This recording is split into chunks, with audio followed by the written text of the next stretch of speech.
అని ఆ రోజు బయటకు వచ్చిన తర్వాత సార్ ఉదయం లేచిన తర్వాత మొత్తం ఫోర్స్ అంతా అక్కడికి వచ్చింది, పోలీస్ ఆఫీసర్లు అందరూ వచ్చారు. అప్పుడు కూడా కొంతమంది మీలాంటి వాళ్ళు అందరూ అక్కడ ఉండి అబ్జర్వ్ చేశారట కదా? లేదు సార్, మేము ఎవరేమేం లేము.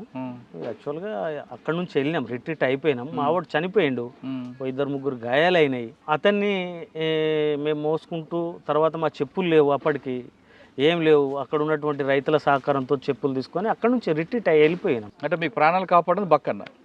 ఓకే. పెద్ద కొత్తపల్లి పోలీస్ స్టేషన్ బ్లాస్ట్ తర్వాత పోలీసులు అప్పటికే బాగా అలర్ట్ అయిపోయారు. నల్లమలలో ఎటువంటి పరిస్థితులు రాజన్న కానీ సాంబశివుడు ఎవరిని కనపడినా ఇంకంతే, అది డాష్ మాటలు అవి చేయమని చాలా ఆర్డర్స్ ఇచ్చారు క్లియర్గా. మరి అటువంటి నిర్బంధంలో మీరు ఎలా తిరిగారండి? ప్రజల యొక్క సహకారమే సార్. ప్రజల యొక్క సహకారం లేనిది ఇప్పుడైనా ఎప్పుడైనా కూడా ఒక మావోయిస్ట్ పార్టీ అనేటువంటి మనగడ సాగించలేదు. మనం ఇప్పుడు 97 మాట చెప్పుకుంటున్నాం. ఇప్పుడు ఉద్యమం ఇక్కడ సెట్ బ్యాక్ అయింది, ఇక్కడ ఎవరు లేరు. ఇప్పటికీ అప్పటికి చూసుకుంటే ప్రజల సహకారం ప్రధానంగా ఈ నల్లమల, ఈ పాన్గల్ ప్రాంతంలో నాకు ఒక పోలీస్ అధికారి చెప్పింది ఏంటంటే, నేను ఈ ఏరియాలో మనం కూర్చున్న ఏరియాలో ఒక 3 years 4 years కమాండర్గా చేశాను సార్. నేను సరెండర్ అయినప్పుడు మాట్లాడుతూ గతంలో ఇన్ఫర్మేషన్ ఉంది, ఇప్పుడు వస్తుంది. ఈ 4 సంవత్సరాలు మీరు ఏం మ్యాజిక్ చేసిండ్రు, అసలు యాక్చువల్గా ఇన్ఫర్మేషన్ లేదు.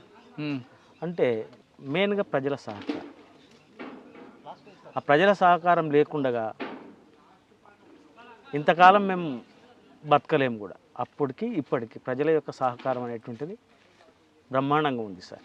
అంటే అంత నిర్బంధం ఉన్నా ప్రజల సహకారంతో బయటపడ్డాం. ఓకే. దాని తర్వాత మీ యాక్షన్ ఇంకెన్ని జరిగాయండి? నాది వాస్తవంగా నేను ఎక్కువ యాక్షన్లలో లేను సార్. కొంతమందిని యాక్షన్ టీములుగా చేస్తారు. అంటే దాంట్లో ఏదైతే చేయగలరో అది మాత్రమే ఎంచుకొని వాళ్ళకు అటాక్స్ కానీ ఏది కానీ చేయిస్తారు. కానీ మరి పోలీసులు ఎందుకు రాజన్న వైపు ఎక్కువగా ఫోకస్ చేస్తారు అప్పుడు? అంటే ఆ ప్రాంతంలో ప్రధానంగా సీనియర్ సార్. నేనేంది 85 నుంచి వాస్తవంగా ఉద్యమం మొత్తం నీరుగారిపోయిన తర్వాత ఒక 4 మెంబర్సే మిగిలినాం ఇక్కడ మన జిల్లాలో, మహబూబ్నగర్ జిల్లాలో. ఆ 4 మెంబర్స్ కా నుంచి మళ్ళీ స్టార్ట్ అయినాం కదా. అట్లా ఏంటిదంటే రాజు అనేటువంటి వ్యక్తి తప్పులు తక్కువ చేస్తుంది. అంటే ఎక్కువ ఎక్స్పోజింగ్కి అవకాశం ఇవ్వండి సార్. నా ఫోటో కానీ ఏది కానీ, నేను ఇప్పటికి కూడా మీ దగ్గర ఫస్ట్ టైం నేను కెమెరా మాట్లాడడం, నా ఫోటోలు కానీ నేను కానీ ఎక్కడ ఫోటోలు ఉండవు. అట్లా దాంతో మేము సేవ్ అయినాం. అంటే రాజన్న అనే వ్యక్తి యాక్షన్లో లేకపోయినా రెక్కీ చేయడంలో కానీ, ఇన్ఫర్మేషన్లు తీసుకురావడంలో కానీ, యాక్షన్ చేయించడంలో కానీ ఒక పవర్ఫుల్ మనిషి కాబట్టి ఆయనే టార్గెట్ అని ఒక ఉండొచ్చు సార్. డిపార్ట్మెంట్కి ఉండొచ్చు. కాకపోతే ఏంటిదంటే మీరు పడిన వ్యూహం కరెక్ట్గా వేస్తారట పోలీసులు. 100% సార్. వాస్తవంగా ఏంటంటే మనం రెక్కి చేసి ఒకటి అనుకున్నాము అంటే దాన్ని రీచ్ అయ్యే వరకు వదలం అనేటువంటిది నాకున్నటువంటి మెంటాలిటీ సార్ అది. కానీ మీరు స్కెచ్ వేసిన తర్వాత ఫెయిల్ అయిన సంఘటనలు ఉన్నాయా? ఒక్కటి సార్, ఫెయిల్ అయినాయి అంటూ ఏం లేవు. మేమున్నప్పుడు పెద్ద యాక్షన్స్ కూడా ఏం లేవు. నేను ఎక్కువ 2 సార్లు మాత్రమే ఆ ఫైరింగ్లలో, ఒకటి పీకేపల్లి అటాక్ ఒకటి, ప్లస్ మా మీద ఎన్కౌంటర్ జరిగింది అది ఒకటి ఫెయిల్ అయింది అంటేనంటే నేను లేను అందులో. మా టీం ఉండింది. ఆ టీము రత్నప్రభాకర్ రెడ్డి అని చెప్పేసి మన కొల్లాపూర్లో ఒక బీజేపీ మోస్ట్ వాంటెడ్ మా పార్టీకి ఉండే, ఆయనను అటాక్ చేయమని, ఆయనను తీసేయమని చెప్పేసి పంపించడం అనేటువంటిది జరిగింది. అది మా వాళ్ళ తొందరతోనే ఏమైంది అంటే ఆయన వెపన్ ఆయనకే పిలిచి ఆయనకు బుల్లెట్ గాయమైంది. అక్కడ ఉన్నటువంటి మా క్యాండిడేట్ ఒక ఆయన, మా సభ్యుడే హైబత్ గురై బరస్ట్ ఫైర్ చేయడం మూలంగా ఆ బస్టాండ్లో ఓపెన్గా ఉన్నటువంటి దగ్గర ఒకరిద్దరు చనిపోయినరు. ఈయన ఎస్కేప్ అయ్యిండు. అది నేను చేసినటువంటి ఒక యాక్షన్లో ఫెయిల్ అయింది, అదొక్కటే సార్.